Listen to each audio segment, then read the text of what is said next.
Shalom semuanya, baik kalau Bapak Ibu senang dengan sebuah judul khotbah, saya ingin menyampaikan dengan tema dua hal kecil yang berdampak pada kekekalan yang sesungguhnya.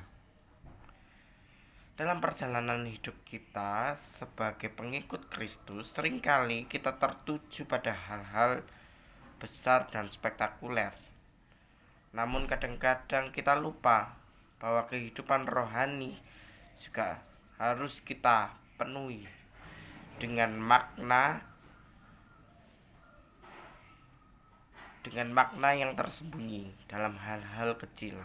Ada dua hal kecil ini, ketika kita pahami dan kita jalani dengan secara benar, kita memiliki dampak yang besar pada kekekalan kita. Pertama-tama mari kita renungkan kebenaran firman Tuhan yang terambil dalam kitab Matius 25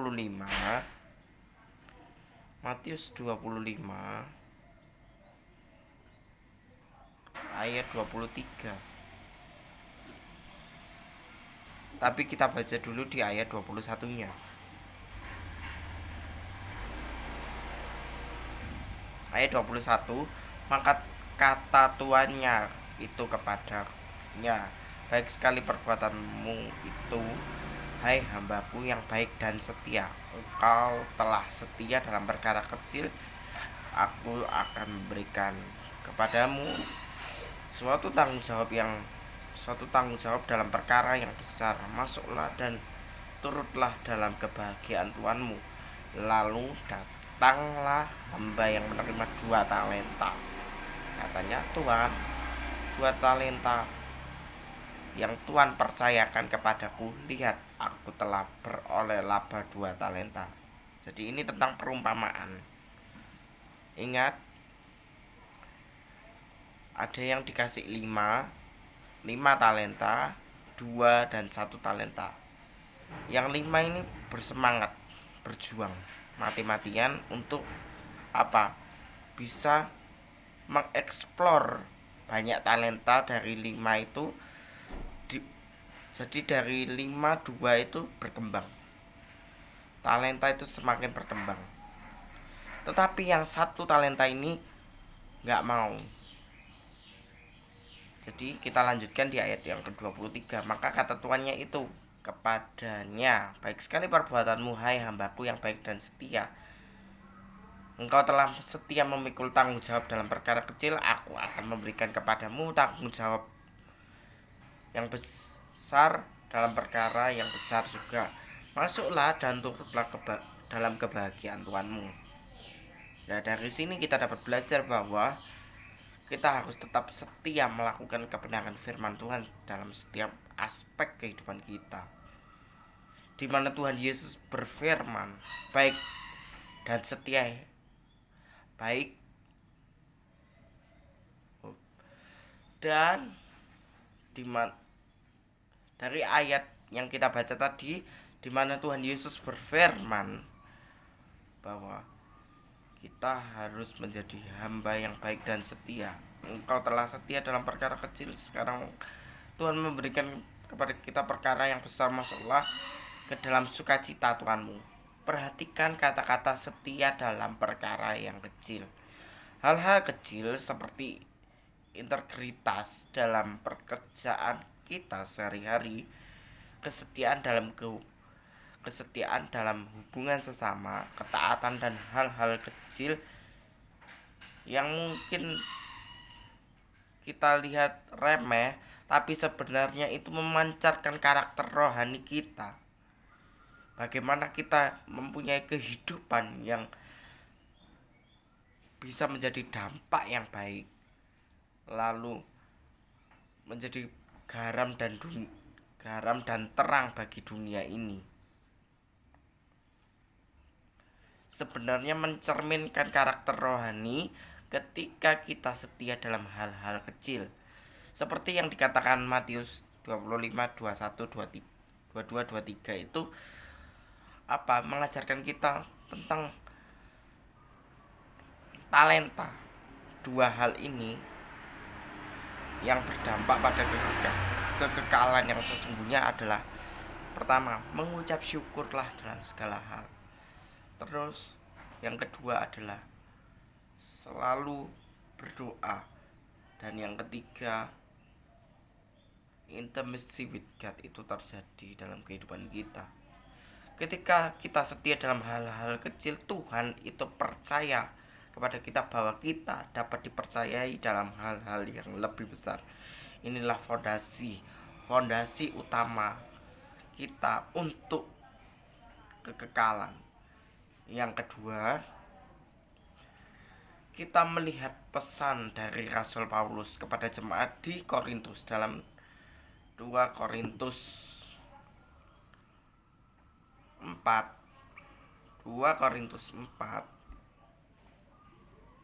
ayat 17. Sebab penderitaan ringan yang sekarang ini, yaitu mengerjakan bagi kami kemuliaan kekal yang melebihi segala-galanya, jauh lebih besar daripada penderitaan kami. Nah, dari Rasul Paulus sendiri mengajarkan penderitaan ringan. Jadi yang kita jalani setiap hari itu proses kehidupan, momen-momen peristiwa kehidupan yang kita jalani selama di dunia ini adalah mengerjakan bagi kami kemuliaan kekal yang melebihi segalanya, jauh lebih besar dari penderitaan kita. Jadi penderitaan yang ada di bumi ini hanyalah penderitaan ringan. Misalnya gini, banyak orang-orang Kristen itu sering mengeluh,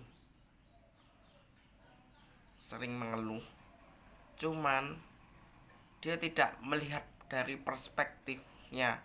Jadi memakai pola pikirnya sendiri, tidak berfokus kepada apa yang difirmankan Tuhan melalui Bible, Alkitab. Nah, saya lanjutkan lagi. Sebab kami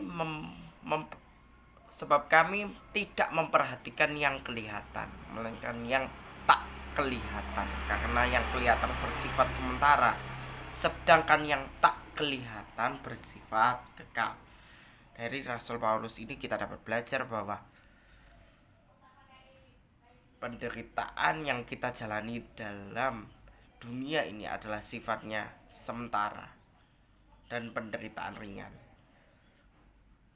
Dari Rasul Paulus ini kita belajar untuk memfokuskan diri kepada kekekalan kehidupan yang akan datang itu seperti apa, sehingga hidup ini yang kita jalani itu harus memberikan dampak positif kepada generasi yang akan datang, agar hidup ini menjadi hidup yang selalu bermakna bagi sesama. Nah, dikatakan tadi itu dalam 2 Korintus 4:17-18, sebab kesukaran yang sekejap itu melahirkan bagi kami suatu kemuliaan yang kekal melebihi dari segala sesuatu yang tidak kekal. Jadi Rasul Paulus itu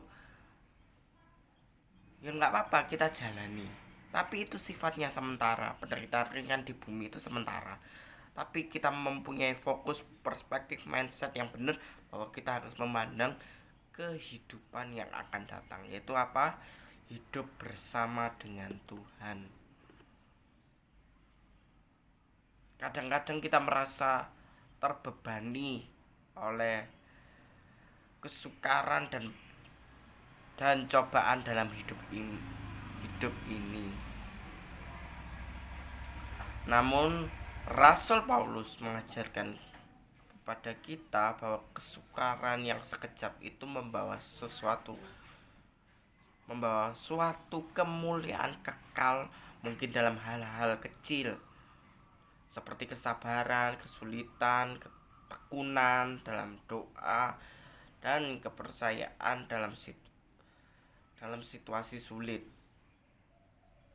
Jika dijalani dengan penuh iman, saya tekankan iman, akan membawa kita kepada kemuliaan kekal bersama Yesus, bersama Kristus.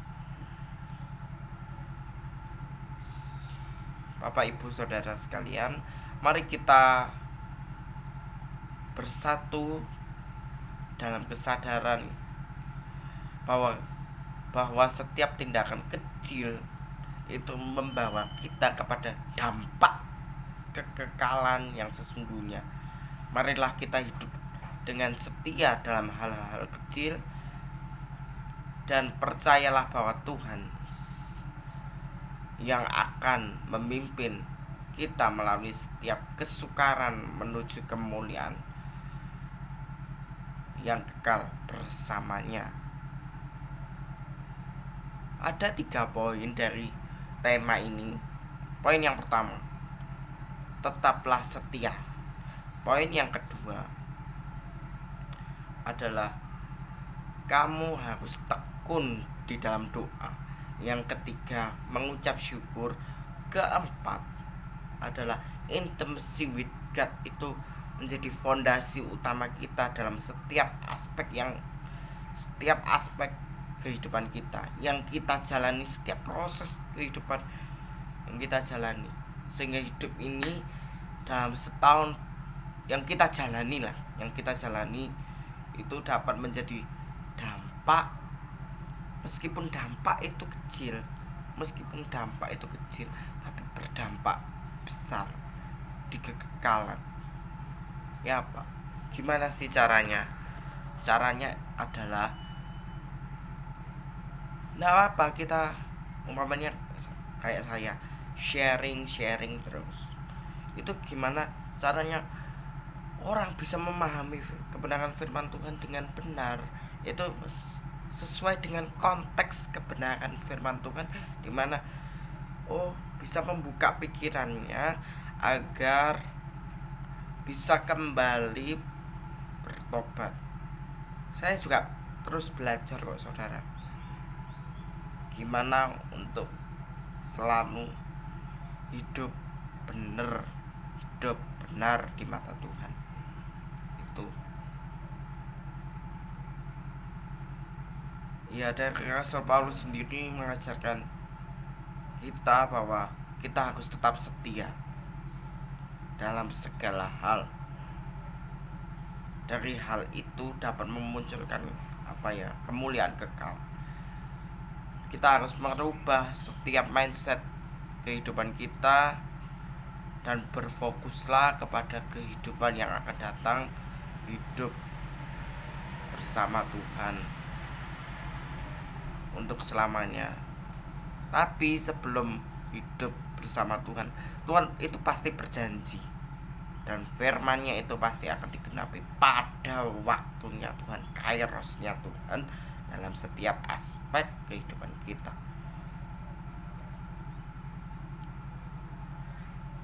Satu momen dimana anak usia 10 tahun itu berdoa.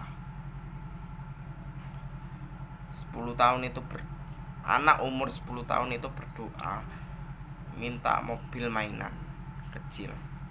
Dia berdoa sungguh-sungguh, berdoa tiap hari, berdoa sehingga suatu saat nanti kalau sudah waktunya Tuhan, mainan mobil-mobilan itu akan diberikan pada waktunya sesuai dengan kairosnya Tuhan. Intinya dalam setiap proses kehidupan kita itu harus sabar, saudara. Dan ya nggak apa-apa kita menghadapi kesulitan. Tiap hari kita menghadapi proses kehidupan, entah itu kesulitan, kesukaran, apapun yang kita alami, tetaplah sabar dan harus bertekun dalam doa, sebab melalui doa disitulah kekuatan itu terjadi. Ada satu tema dalam Yesaya 30 ayat 15. Yesaya 30 ayat 15 dikatakan, sebab beginilah firman Tuhan Allah yang kudus, Allahnya Israel, dengan bertobat dan tinggal diam, kamu akan diselamatkan. Dalam tinggal tenang dan percaya, maka terletaklah kekuatanmu, tapi kamu enggan. Nah, dari sini kita dapat belajar bahwa kita harus diam, tenang, serta percaya. Melalui ketiga itu kita akan memperoleh kekuatan yang baru daripada Tuhan. Menjalani setiap proses kehidupan kita itu, kita harus tetap belajar untuk sabar, bertekunlah dalam doa. Di dalam Roma 12 ayat 12 dikatakan, bersukacitalah dalam pengharapan, sabarlah dalam kesesakan, dan bertekunlah dalam doa. Inilah yang memotivasi kita untuk selalu hidup, untuk tetap setia kepada Tuhan sampai akhir hayat kita, dimana kita terus berjuang dalam setiap proses kehidupan kita agar kita dapat menyenangkan hati Bapa. Oke saudara, inilah khotbah dalam episode kali ini. Terima kasih saudara, dan Tuhan Yesus memberkati kita sekalian. Amin.